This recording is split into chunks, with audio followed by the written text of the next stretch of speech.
Bienvenue à Khiva. Nous sommes au XXIe siècle, mais nous avons l'impression que le temps s'est arrêté ici depuis un demi-millénaire.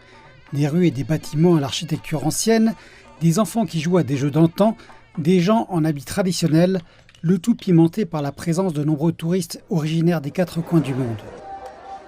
C'est un lieu étonnant qui remonte au début du XVIe siècle.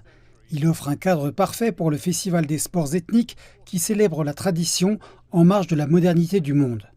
De nombreux sports d'une époque révolue ont résisté à l'épreuve du temps ici, comme le mass wrestling, le tir à l'arc ancien et bien sûr le courage. Le courage a été reconnu comme sport national ici en Ouzbékistan.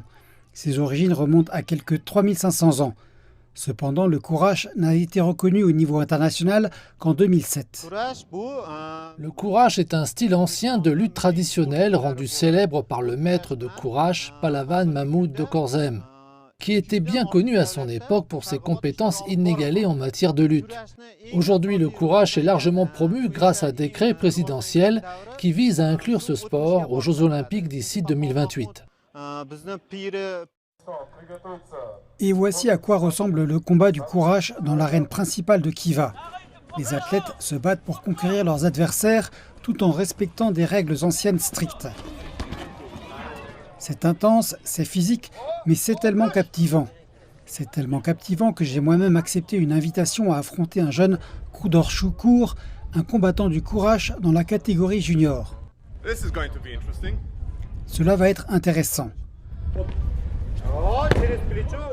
Après que le junior m'a permis de sauver l'honneur en le projetant une fois, il m'a montré la vraie force du courage.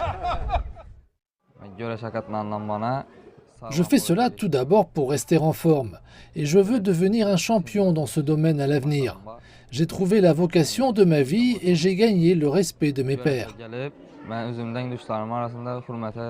Le jeune Khudor Choukour deviendra peut-être un jour un champion du courage.